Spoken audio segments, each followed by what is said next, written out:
હું વિનોદ એક સામાન્ય માણસ, પોતાની જિંદગીના શ્રેષ્ઠ વર્ષ સખ્ત મહેનત કરવામાં વિતાવ્યા. મારી ઉંમરના વળાંક પર જ્યારે મારે શાંતિ અને આરામથી જીવન જીવવું જોઈતું, ત્યારે મારા જીવનમાં તોફાન આવી ગયો. મારે 4 બાળકો, 3 દીકરીઓ, વિજય, જીગર અને દિનેશ, અને એક દીકરી ઉર્મિલા. મેં મારી આખી જિંદગીની કમાણી તેમના સારા ઉછેર અને ખુશીઓ માટે ખર્ચી નાખી. પરંતુ જેમ જેમ સમય પસાર થતો ગયો, મને અનુભવ થયો કે મારા ઉછેર અને પ્રેમનો હક તેઓ ચૂકવી શક્યા નહીં. મારી સૌથી મોટી મુશ્કેલી ત્યારે શરૂ થઈ જ્યારે મારી પત્ની યશવીનું અવસાન થયું. યશવી મારા માટે દરેક પગલે એક સહારો હતી, પણ જ્યારે તે જતી રહી ત્યારે મારી દુનિયા જ ઉજળ થઈ ગઈ. યશવીના ગયા પછી મારા દીકરા વિજય સાથે એક અકસ્માત થયો અને તે પણ મને છોડીને આ દુનિયામાંથી જતો રહ્યો. તેની પત્ની ચારુ વિધવા થઈ ગઈ, એટલે તે મારી સાથે રહેવા આવી ગઈ. તેના 2 નાના બાળકો હતા, યશ અને પ્રિયા, જેમનો ઉછેર કરવાની જવાબદારી હવે મારા ખંભા પર આવી પડી હતી. મેં ચારુ અને તેના બાળકોનું ધ્યાન રાખવાનું શરૂ કર્યું. મારા હૃદયમાં તેના માટે ફક્ત સહાનુભૂતિ હતી, કારણ કે તે દુનિયાની મુશ્કેલીઓ સામે એકલે હાથે હિંમત કરીને લડી રહી હતી. હું તેને અને તેના બાળકોને તે બધી સુવિધાઓ અને સહારો આપવા માંગતો હતો જે તેઓ ગુમાવી ચૂક્યા હતા. પરંતુ મારી બીજી વહુઓ સવિતા અને અવનીની આ વાત બિલકુલ પસંદ આવી રહી નહોતી. તેઓ સમજતી હતી કે હું મારા નિવૃત્તિના પૈસા ચારુ અને તેના બાળકો પાછળ ખર્ચી નાખીશ અને તેમના પતિ જીગર અને દિનેશને કશું જ નહીં મળે.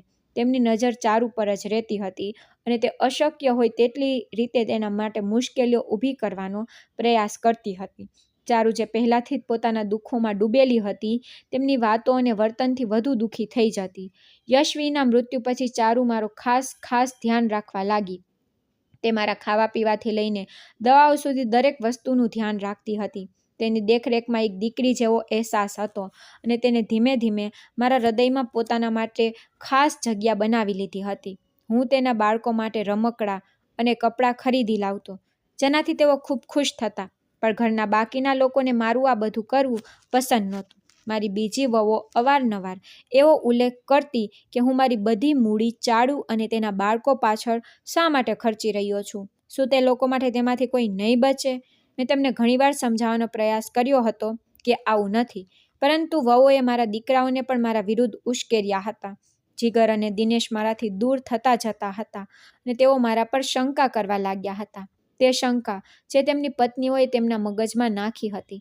એક રાત્રે જ્યારે હું મારી મુશ્કેલીને કારણે વિચારમાં બેઠો હતો, એકાએક દરવાજો ખુલ્યો અને ચારુ અંદર આવી. આ પહેલાં કે હું કંઈક કહું, તે મારી તરફ વધીને બોલી, પિતાજી, મને ખબર છે કે અત્યારે તમે શેમાંથી પસાર થઈ રહ્યા છો, પરંતુ તમે બિલકુલ પર પરેશાન ન થાવ. હું હંમેશા તમારી સાથે છું અને રહીશ. તેની આ વાત સાંભળીને મારા હૃદયમાં કંઈક હળવું લાગ્યું, જેમ કે કોઈ ખૂબ મોટો બોજ ઉતરી ગયો હોય. તે રાહત મારી જિંદગીમાં એક નવો વળાંક લઈને આવી.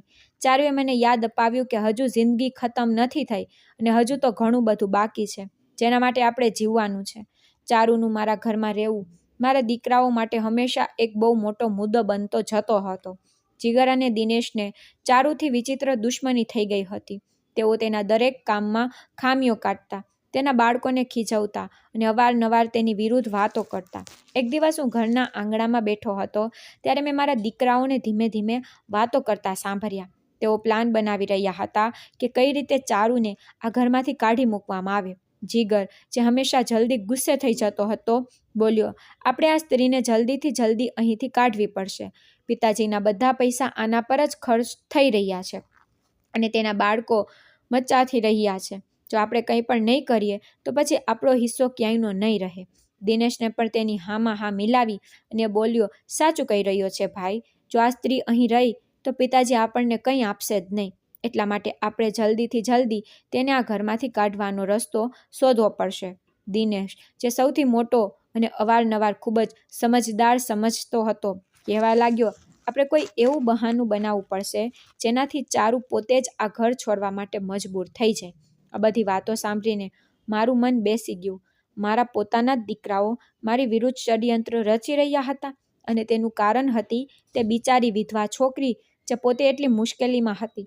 હું જાણતો હતો કે જો ચારુને આ ઘરમાંથી કાઢી મૂકવામાં આવશે તો તેની પાસે કોઈ બીજું ઠેકાણું નહીં રહે, કારણ કે તેના માતા પિતા પણ હવે આ દુનિયામાં નહોતા.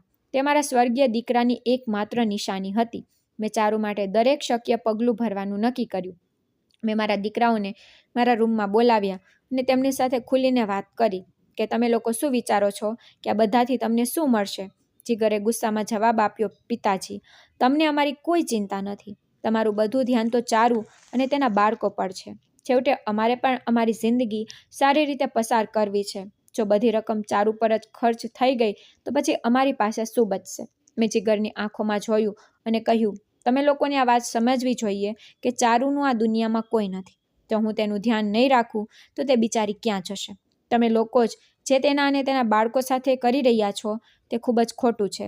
દિનેશે તરત જ વચ્ચે પડતા કહ્યું, પિતાજી, અમે આ વાતનો ખ્યાલ છે કે ચારુની હાલત સારી નથી, પણ તમારે અમને પણ અવગણવા ના જોઈએ. અમે તમારા દીકરા છીએ અને અમારો પણ અધિકાર છે. મેં દિનેશની વાત સાંભળીને ઊંડો શ્વાસ લીધો અને કહ્યું, તમે લોકો મારા દીકરા છો અને હું તમને બધાને બરાબરનો પ્રેમ આપું છું, પણ ચારુને હું આ ઘરમાંથી જવા નહીં દઉં. તેના માટે આ ઘર જ તેનો છેલ્લો આધાર છે. જો તમને લોકોને મારા નિર્ણયથી વાંધો હોય તો પછી તમે લોકો તમારા માટે કોઈ બીજો રસ્તો પસંદ કરી લો, પરંતુ ચારુ મારી સાથે જ આ ઘરમાં રહેશે.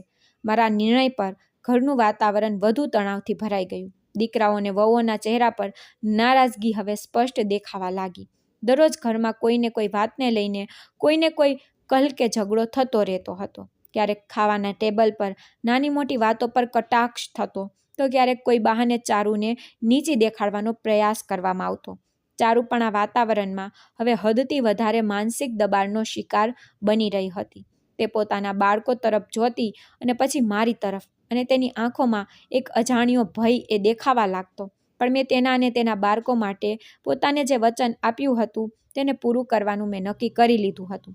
એક દિવસ જ્યારે ઘરનું વાતાવરણ હદથી વધારે ખરાબ થઈ ગયું, દિનેશે ચારુને તીખા અવાજે કહ્યું, અહીંથી ચાલી કેમ નથી જતી? આ ઘરમાં તારી હવે કોઈ જગ્યા નથી. તેની વાત સાંભળીને ચારુનો ચહેરો ઉદાસ થઈ ગયો અને તેની આંખોમાં આંસુ ભરાઈ આવ્યા. હું આ બધું સહન ન કરી શક્યો અને દિનેશને સખ્તાઈથી ઠપકો આપ્યો, આ શું બકવાસ છે? તારી હિંમત કેવી રીતે થઈ ચારુ સાથે આ રીતે વાત કરવાની? તે મારી વહુ છે અને આ ઘરનો હિસ્સો પણ છે, જેમ કે તમે લોકો છો, અને તે અહીંયા હંમેશા રહેશે. દિનેશ મારી આ વાત પર ચૂપ થઈ ગયો, પણ તેની આંખોમાં ગુસ્સો હજુ પણ સ્પષ્ટ દેખાઈ રહ્યો હતો. ઘરની સ્થિતિ દિવસે દિવસે ખૂબ બગડતી જઈ રહી હતી, પણ મેં નિર્ણય કરી લીધો હતો કે ભલે કંઈ પણ થાય, ચારુ અને તેના બાળકોનો સાથ હું નહીં છોડું. હવે દરરોજ ચારુ માટે એક નવી પરીક્ષા લઈને આવતો. મારા દીકરા અને વહુઓની વાતો અને તેમનું વર્તન ચારુ પર ઊંડી અસર કરી રહ્યું હતું. તે સાહસથી આ બધા સંજોગોનો સામનો કરી રહી હતી, પરંતુ હવે તે ધીમે ધીમે નબળી પડતી જતી હતી. એક દિવસ જ્યારે ચારુએ નાસ્તા દરમિયાન વહુની તીખી વાતોનો સામનો કર્યો તો તે ચૂપચાપથી ઉઠીને પોતાના રૂમમાં જતી રહી. તેની તબિયત પહેલેથી જ ઠીક નહોતી અને આ સતત મેણા ટોણાને કારણે તેનું સ્વાસ્થ્ય વધુ બગડી ગયું. સાંજ સુધીમાં તેની હાલત ઘણી બગડી ગઈ. તે તાવ અને નબળાઈનો શિકાર થઈ ગઈ. મેં તરત તેને હોસ્પિટલ લઈ જવાનો નિર્ણય કર્યો. હોસ્પિટલમાં ડૉક્ટરે જણાવ્યું કે ચારુની હાલત ઘણી નબળી છે અને તેને સંપૂર્ણ આરામ કરવાની જરૂર છે. ડૉક્ટરની વાત સાંભળીને મારું હૃદય ખૂબ જ ખરાબ રીતે ગભરાઈ ગયું. મારા બંને પૌત્રોના માથેથી પહેલાં જ પિતાનો સાયો ઉઠી ચૂક્યો હતો, પરંતુ હવે હું તેમની માને પણ તેમનાથી દૂર થવા દેવા માંગતો નહોતો. તેથી મેં તરત જ તેની સંભાળની વ્યવસ્થા કરી. હું દિવસ રાત તેની સાથે હોસ્પિટલમાં રહ્યો. તેની દવા અને ખાવા પીવાનું ખાસ ધ્યાન રાખ્યું. મારી પ્રાર્થના રંગ લાવી અને થોડા દિવસોમાં ચારુની તબિયત સુધરવા લાગી. જ્યારે હું ચારુને ઘરે પાછો લાવ્યો ત્યારે તે ખૂબ જ નબળી હતી. તેની હાલત એવી હતી કે તે પથારીમાંથી ઊભી પણ નહોતી થઈ શકતી. મેં તેના રૂમમાં એક નાનો પલંગ મૂક્યો અને તેના માથે બેસીને તેની દેખરેખ કરવા લાગ્યો. મેં તેને જાતે જમવાનું ખવડાવ્યું, દવા આપી અને આખી રાત તેની સેવા કરી. ચારુ પોતાના દુઃખોની જો સાથ આ બીમારી સામે લડી રહી હતી. ધીમે ધીમે સ્વસ્થ થવા લાગી. મારી સેવા અને સંભાળે તેને તે સહારો આપ્યો જે તેને મુશ્કેલ સમયમાં જોઈતો હતો. થોડા દિવસોમાં તેના મોઢા પર તે જૂની ચમક પાછી આવવા લાગી. પરંતુ આ બધું ઘરના બાકીના લોકોને કેવી રીતે સહન થઈ શકે? સવિતા, જે જીગરની પત્ની હતી, તે દરેક ક્ષણે તકની શોધમાં રહેતી. તેણે પોતાના ફોનમાં મારા અને ચારુના બધા ક્ષણોને શૂટ કરવાનું શરૂ કરી દીધું. જ્યારે હું તેની સારી રીતે દેખભાળ કરી રહ્યો હતો, તે ચૂપચાપ વિડીયો અને તસવીરો બનાવી રહી હતી અને પછી તેમને પોતાના પતિ સાથે શેર કરી દેતી. મારી બંને વહુઓ એકબીજા સાથે મળી ગઈ હતી. તેઓ દરેક શક્ય પ્રયાસ કરી રહી હતી કે કોઈ પણ રીતે ચારુને ઘરમાંથી કાઢી મૂકે અને આ ઘરની માલકીન બની જાય. તેથી તેઓ ખોટા સબૂતો ભેગા કરી રહ્યા હતા. જેથી તેના આધારે ચારુને ઘરમાંથી કાઢવામાં સફળતા મળે. એક દિવસ જ્યારે હું રૂમમાં બેઠો ન્યૂઝપેપર વાંચી રહ્યો હતો, જીગર અને દિનેશ મારી સામે આવ્યા અને કહેવા લાગ્યા કે પિતાજી, હવે અમે તમારી આ હરકતો વધુ સહન કરી શકતા નથી. હવે બધું અમારી સહનશીલતાથી બહાર જઈ રહ્યું છે. તમને તો તમારી ઇજ્જતની કોઈ ચિંતા નથી, પણ હવે તો તમે અમારી ઇજ્જતનું પણ ધ્યાન નથી રાખતા. જો તમારી આ હરકતો વિસ્તારવાળાઓએ કે બાકીના લોકો સામે આવી ગઈ તો અમને લોકોનું તો ક્યાંય મોં દેખાડવું મુશ્કેલ થઈ જશે. તેથી સારું એ જ છે કે તમે સાચા રસ્તે આવી જાઓ અને ચારુને અધરા આ ઘરમાંથી બહાર કાઢી દો. તે હજી યુવાન છે, તેને કોઈ પણ લગ્ન કરવા તૈયાર થઈ શકે છે. અને અહીં રહી વાત બાળકોની, તો તેમની જવાબદારી તમે ભલે ઉઠાવી લો, અમને આનાથી કોઈ વાંધો નથી. આખરે તે તમારા દીકરાની સંતાનો છે, પરંતુ ચારુને હવે અમે આ ઘરમાં સહન કરી શકતા નથી. મેં તે લોકોથી કહ્યું, ભલા તમે લોકો કેવા શું માંગો છો?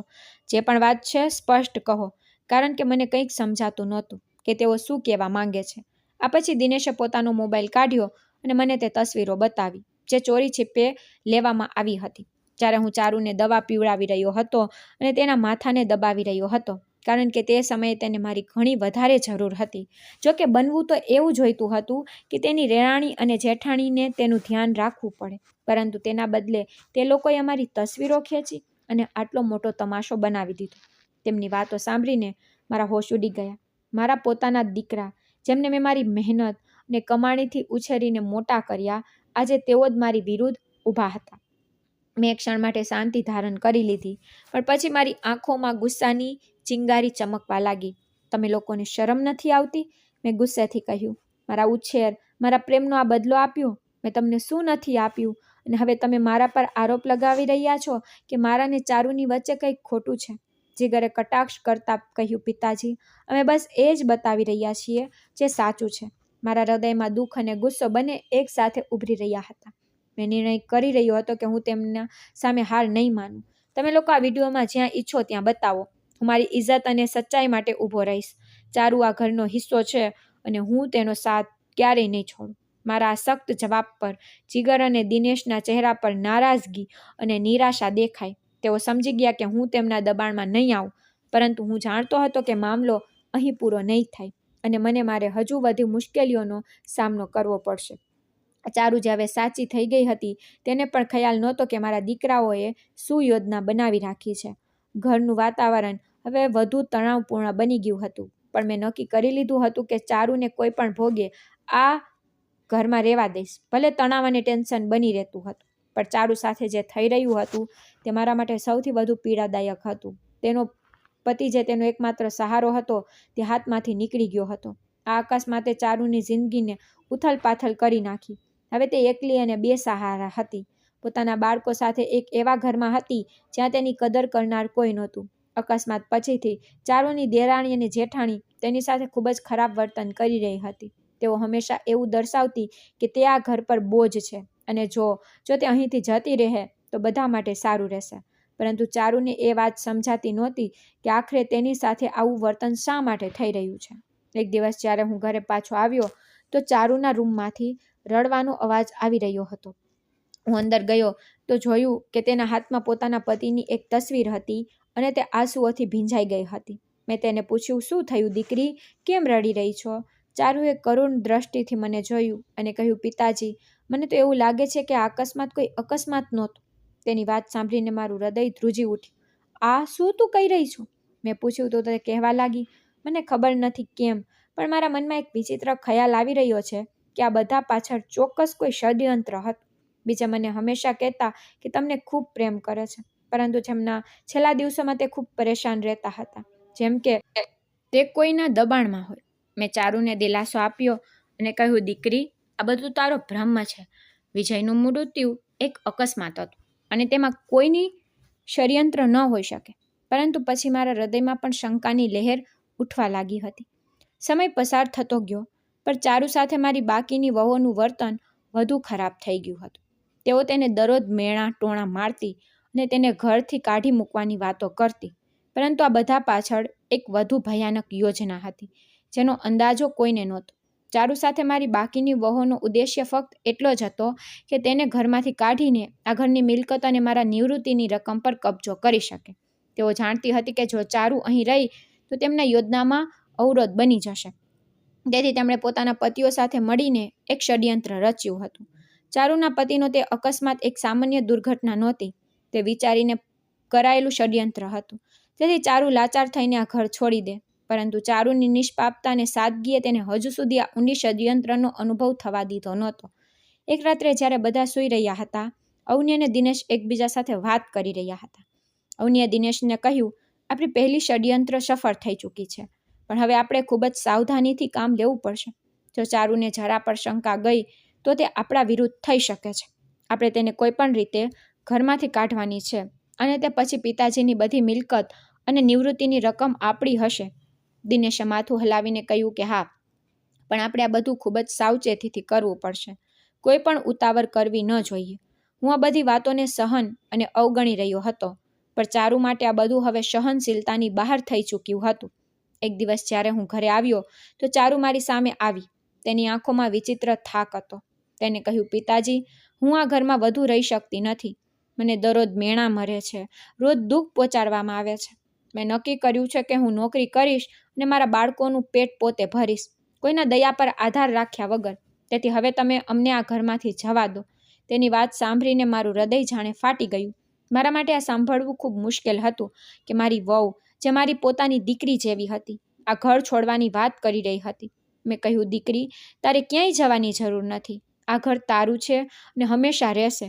અને જો તું નોકરી કરવા માંગે છે તો હું તારી મદદ કરીશ, પણ આ ઘર છોડવાની વાત ન કર. ચારુએ મારી વાત સાંભળી, પણ તેના ચહેરા પર પરેશાની હતી. પિતાજી, હું તમારી ખૂબ ઇજ્જત કરું છું, પણ હું અહીં નથી રહી શકતી. મારા બાળકો આ વાતાવરણમાં ખુશ નથી અને હું તેમને તકલીફમાંથી પસાર થવા દેવા નથી માંગતી. હું નોકરી કરીશ અને મારા બાળકોનું ધ્યાન રાખીશ, પણ અમને ઘરેથી જવા દો. મારી આંખોમાં આંસુ આવી ગયા, પણ હું જાણતો હતો કે ચારુ માટે આ નિર્ણય કેટલો મુશ્કેલ હતો. મેં તેને કહ્યું, દીકરી, જો તું આજે ઈચ્છે છે તો હું તને નહીં રોકું, પણ યાદ રાખજે, આ ઘર હંમેશા તારું રહેશે. તું જ્યારે ઈચ્છ પાછી આવી શકે છે. ચારુએ મને ધન્યવાદ કહ્યું અને તે આખી રાત વિચારમાં ડૂબેલી રહી. બીજા દિવસે તેણે નોકરીની શોધ શરૂ કરી દીધી. જ્યારે ચારુએ નોકરી શરૂ કરી તો મેં અનુભવ્યું કે તે બહારની દુનિયામાં એક નવા અંદાજથી જીવવાનો પ્રયાસ કરી રહી હતી. તેને પોતાના બાળકો માટે પોતાને મજબૂત બનાવ્યા અને તેમને વધુ સારું જીવન આપવાની જીદમાં લાગી ગઈ. એક દિવસ જ્યારે હું બજાર જઈ રહ્યો હતો ત્યારે મેં ચારુને એક ઓફિસની બહાર જોઈ. તે ખૂબ વ્યસ્ત લાગી રહી હતી, પણ તેના ચહેરા પર એક વિચિત્ર સ્મિત હતું. હું તેનું મનોબળ વધારવા માટે તેની પાસે ગયો. તે પણ મને જોઈને હસી પડી. મેં તે ક્ષણમાં વિચાર્યું કે કદાચ બહારની દુનિયા તેના માટે સારી હશે, કદાચ તે પોતાની એક નવી જિંદગી આપી શકશે, પણ આ બધું આટલું સરળ નહોતું. મારી વહુએ તેની વિરુદ્ધ હજુ પણ ષડયંત્રો કરી રહી હતી. હું જાણતો હતો કે તેઓ ચારુને ક્યારેય ખુશ જોવા માંગતી નહોતી. ઘરમાં દરરોજ એક નવી ષડયંત્ર થતી હતી. મેં મારા દીકરાઓ અને વારંવાર સમજાવ્યા, પણ તેમના પર કોઈ અસર ન થઈ. તેઓ ઈચ્છતા હતા કે ચારુ ઘરેથી જતી રહે, જેથી તેઓ મારા નિવૃત્તિના પૈસા અને મિલકત પર કબજો કરી શકે. પરંતુ મેં નક્કી કરી લીધું હતું કે હું ચારુને આ રીતે હારવા નહીં દઉં. આ લડાઈ મેં મારા મનમાં શરૂ કરી હતી અને હવે હું તેને જીતવા માંગતો હતો. બહારની દુનિયા પણ મને મુશ્કેલીઓનો સામનો કરવો પડી રહ્યો હતો. લોકો વાતો કરતા, કેટલાક મારા બાળકો વિશે અને કેટલાક ચારુ વિશે. હું દરરોજ આ વાતોમાંથી પસાર થતો, પણ મેં ક્યારેય એ હિંમત હારી નહીં. હું જાણતો હતો કે સચ્ચાઈ હંમેશા જીતે છે અને મારે મારા સિદ્ધાંતો પર કાયમ રહેવું છે. મારું જીવન સાથે સારુનું જીવન પણ એવી કથા બની ચૂકી હતી જે દરરોજ વધુ ને વધુ જટિલ બનતું જઈ રહ્યું હતું. જ્યારે ચારુએ નોકરી શરૂ કરી તો તેને લાગ્યું કે ઘરની બહારની દુનિયામાં પણ મુશ્કેલીઓ ઓછી નથી. પરંતુ એક દિવસ એવું બન્યું કે ચારુને બહારથી એક એવી સચ્ચાઈનો પતો ચાલ્યો જેણે તેની જિંદગીને હચમચાવી દીધી. ચારુ ઓફિસમાં કામ કરતી વખતે પોતાના કેટલાક સહકર્મીઓ સાથે જમી રહી હતી કે એક વાત તેના કાનોમાં પડી. એક સ્ત્રી જે તેની સાથે કામ કરતી હતી તેને તેના પતિના અકસ્માત વિશે પૂછ્યું. ચારુએ દુઃખી સ્વરે કહ્યું કે મારા પતિનું અવસાન એક અકસ્માતમાં થયું હતું અને આ બધું ખૂબ અચાનક હતું. હું આજ સુધી આ સચ્ચાઈને સપનું નથી સમજી શકી. તે સ્ત્રીએ ક્ષણ માટે મૌન ધારણ કરી, પછી ધીમેથી બોલી, ચારુ, મેં કેટલાક લોકો પાસેથી સાંભળ્યું કે તે અકસ્માત પોતે થયો નહોતું. કદાચ તારા પતિના પાછળ કોઈનું ષડયંત્ર હતું. અને આ વાત સાંભળીને ચારુનું હૃદય દુઃખી થઈને રહી ગયું. તેણે આશ્ચર્ય પૂછ્યું, તું આ શું કહી રહી છે? તો તે સ્ત્રીએ વાત ચાલુ રાખી, મેં પોતે તો કંઈ જોયું નથી, પણ કેટલાક લોકોએ કહ્યું કે તારા પતિ સાથે જે થયું તે એક ષડયંત્ર હતું. કદાચ તારે આ વિશે વિચારવું જોઈએ. ચારુની જિંદગીની દોડ જાણે ક્ષણભરમાં જ ખેંચાઈ ગઈ હતી. તે સાચું જાણવા માંગતી હતી, પણ તેના માટે શું કરવું હતું તે જાણતી નહોતી. તેને એ અનુભવ થયો કે કદાચ તેના પતિના મૃત્યુ પાછળ કોઈ એવો રહસ્ય છુપાયેલો છે જે હજી સુધી જાણી શકાયું નથી. આ વાત તેના હૃદયમાં એક છરીની જેમ ઘૂસી ગઈ. તેને પોતાને મજબૂત કરવાનો નિર્ણય કર્યો કે તે આ સચ્ચાઈને સામે લાવશે, ભલે તેના માટે તેને કેટલી મુશ્કેલીઓનો સામનો શા માટે ન કરવો પડે. ચારુએ મારાથી આ વાત છુપાવી નહીં. એક દિવસ જ્યારે તેણે મારી સાથે બેઠી હતી, તેણે ધીમેથી કહ્યું, પિતાજી, મને શંકા છે કે મારા પતિનું મૃત્યુ કોઈ અકસ્માત નહોતું. મને લાગે છે કે આ ષડયંત્ર હતું. મેં ચારુની વાત સાંભળી, પણ હું જાણતો હતો કે આ વાત કેટલી પીડાદાયક હોઈ શકે છે. મેં ચારુને કહ્યું, દીકરી, જો તને આવું લાગે છે તો આપણે સત્ય જાણવા માટે દરેક પ્રયાસ કરવો જોઈએ, પણ યાદ રાખજે, આ રસ્તા પર ચાલવું બહુ મુશ્કેલ હોઈ શકે છે. ચારુએ મારી વાત સાંભળીને હિંમત કરી અને પછી કહ્યું, હું તૈયાર છું પિતાજી. મારા પતિ માટે ન્યાય ઈચ્છું છું અને તેના માટે કંઈ પણ કરીશ. આ પછી ચારુએ ધીમે ધીમે સચ્ચાઈની શોધ શરૂ કરી. તે એવા લોકોથી મળવા લાગી જેમણે અકસ્માત પછી કંઈક સાંભળ્યું હતું કે જોયું હતું. તે પોતાના કામ દરમિયાન પણ આ વાતોનો વિચારતી રહેતી અને રાતોને જાગીને પણ આના પર વિચાર વિમર્શ કરતી રહી. આખરે ચારુને કેટલાક એવા સબૂત મળ્યા જેમણે તેના હૃદયમાં એ વિશ્વાસ પેદા કરી દીધો કે તેના પતિનું મૃત્યુ એક ષડયંત્રનું પરિણામ હતું. તેણે આ વાતને મને જણાવી અને અમે બંને મળીને તે ષડયંત્રને પર્દાફાશ કરવાનું નક્કી કરી દીધું. આ મારા માટે ખૂબ મોટી ખુશીની વાત હતી કે અમે સફળ થતા જઈ રહ્યા હતા. તેથી મેં મારા દીકરા અને વહુઓથી કંઈ પણ છુપાવવું ઠીક ન સમજ્યું. મેં વિચાર્યું હતું કે મારા અને ચારુની જેમ બાકીના ઘરવાળાઓને પણ ખુશી થશે, પણ મારી વિચારસરણી ખોટી નીકળી. જ્યારે મેં બધા ઘરવાળાઓને જણાવી દીધું કે હવે વિજયના ગુનેગારને જલ્દી જ આપણી સામે હશે, તમારી બંને વહુઓના ચહેરા પરથી તો રંગ જ ઉડી ગયા. તેમના ચહેરા સફેદ પડવા લાગ્યા અને તેઓ બંને પોતાના હાથની હથેળીઓ એકબીજા સાથે ખસેડવા લાગી અને એકબીજા તરફ જોવા લાગી. પછી મારા બંને દીકરા મને કહેવા લાગ્યા, પિતાજી, હવે આ વાતને આટલો લાંબો ઘસાડવાનો કોઈ ફાયદો નથી. તમે શા માટે આ બધામાં પડો છો? જેની જેટલી ઉંમર લખી હોય છે તે તેટલું જ જીવે છે. વિજયની જિંદગી પણ કદાચ આટલી જ લખાઈ હતી. તમે આ વાતોથી દૂર રહો. આમ પણ આ અકસ્માતને બનીને હવે ઘણા વર્ષો થઈ ચૂક્યા છે. હવે તમારા હાથમાં જેટલા પણ પુરાવા લાગ્યા છે તેનાથી પણ તમે કંઈ કરી શકશો નહીં. તેથી અમે નથી ઈચ્છતા કે તમે આ ઉંમરે વધારે ભાગદોડ કરીને આ વાતને લંબાવો. ભગવાન અમારા ભાઈને સ્વર્ગ આપે. તમે આ કિસ્સાને અહીં જ પૂરો કરી દો. દિનેશે જ્યારે આ વાત કહી તો મેં ચારુ તરફ જોયું. તેના ચહેરા પર એક હતાશા છવાઈ ગઈ, જે મને બિલકુલ પણ સારી લાગી રહી નહીં હતી. ચારુ કેટલી મુશ્કેલીથી અહીં સુધી પહોંચી હતી આ વાત ફક્ત હું જ જાણતો હતો, કારણ કે ચારુની જિંદગીમાં તેના દરેક સુખ દુઃખનો સાથી ફક્ત હું જ હતો અને ફક્ત તેને હું જ સમજી શકતો હતો. બાકીના ઘરવાળા તો તેને અને તેના બાળકોથી ફક્ત પોતાનો જીવ છોડાવવા માંગતા હતા. ચારુ અને હું પુરાવા મેળવવાની શોધ ચાલુ રાખ્યા હતા. એ થોડા દિવસો પસાર થતાં જ જ્યારે હું અને ચારુ રૂમમાં આ કેસ પર વાત કરી રહ્યા હતા તો રૂમના દરવાજા પર ટકોરા પડ્યા. હું જઈને દરવાજો ખોલ્યો તો મારી બંને વહુઓ અને બંને દીકરા દરવાજાની બહાર ઊભા હતા. મારા દીકરાએ મને પ્રશ્ન કર્યો, પિતાજી, તમે દરવાજો બંધ કેમ કર્યો હતો? તેમના પ્રશ્નએ મને હેરાન કરી દીધો કે મારો દીકરો એકવાર ફરી મારા પર શંકા કરી રહ્યો હતો ને મારા દીકરાને જવાબ આપ્યો, તમને લોકોને કોઈ પણ અધિકાર નથી બનતો કે તમે લોકો મને આ પ્રશ્ન કરો. મારા દીકરાઓએ મને કહ્યું, પિતાજી, હવે અમે અમારા ઘરમાં તમારી આ બધી હરકતો સહન કરી શકતા નથી. મને તે બંને પર ખૂબ ગુસ્સો આવી રહ્યો હતો, પણ હું મારી બચાવમાં કંઈ પણ રજૂ કરી શકતો નહોતો. મારા બંને દીકરા મને કહી રહ્યા હતા કે જો તમારે બંનેને એકબીજા સાથે ફક્ત વાત જ કરવાની હતી તો તમે રૂમનો દરવાજો કેમ બંધ કરી રાખ્યો હતો? તે લોકોના આ પ્રકારના પ્રશ્ન પર ચારુની હિંમત તૂટી રહી હતી. હું હવે ક્યારેય અમારા દીકરાઓને એ જણાવવા માંગતો નહોતો કે હું વિજયના મૃત્યુના સબૂત એકઠા કરી રહ્યો છું, કારણ કે જ્યારે પણ મેં તેમને જણાવ્યું હતું ત્યારે તેમણે મને આ વાતથી રોકવાનો પ્રયાસ કર્યો હતો, જેનાથી ચારુ નિરાશ થઈ જતી હતી, જે હું બિલકુલ નહોતો ઈચ્છતો. મારી બંને વહુઓ ચારુનો હાથ પકડીને તેને રૂમમાંથી ખેંચીને બહાર લઈ આવી અને પોતાના પતિઓને કહેવા લાગી કે હવે અમે તેને એક ક્ષણ માટે પણ આ ઘરમાં સહન કરી શકતી નથી. આ ખૂબ જ ચારિત્રહીન સ્ત્રી છે. તેને હવે આ ઘરમાંથી જવું જ પડશે. ચારુની આંખોમાંથી પડતું દરેક આંસુ આ વાતની સાક્ષી આપી રહ્યું હતું કે ચારુ ચારિત્રહીન નહીં પણ એક પવિત્ર છોકરી છે. મને મારા દીકરાઓને વહુઓની ગંદી વિચારસરણી પર આશ્ચર્ય થઈ રહ્યું હતું. મેં તેમને કહ્યું, હા, આજ પછી ચારુ આ ઘરમાં નહીં રહે. તો ચારુએ પણ મારી તરફ હેરાનગીથી જોયું. પછી મેં કહ્યું કે ચારુની સાથે સાથે હું પણ આ ઘરમાંથી જતો રહીશ. તો મારા દીકરાઓના ચહેરા પરથી તો રંગ જ ઉડી ગયા અને મારી બંને વહુઓ પણ પરેશાન નજર આવવા લાગી.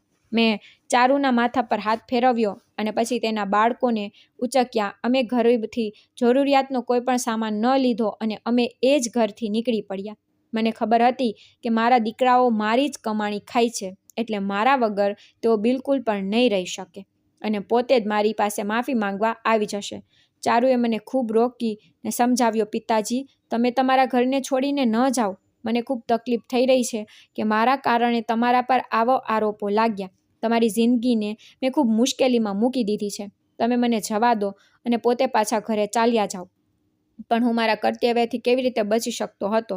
ચારુ હવે મારું કર્તવ્ય બની ચૂકી હતી, કારણ કે મારો દીકરો આ દુનિયામાં ન હતો, એટલે તેની અને તેના બાળકોની જવાબદારી હવે મારા ખંભા પર હતી.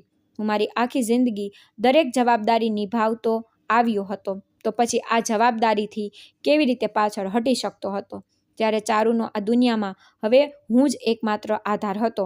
મેં એક ભાડાનું મકાન લીધું, જ્યાં હું અને ચારુ તેના બાળકો સાથે રહેવા લાગ્યા.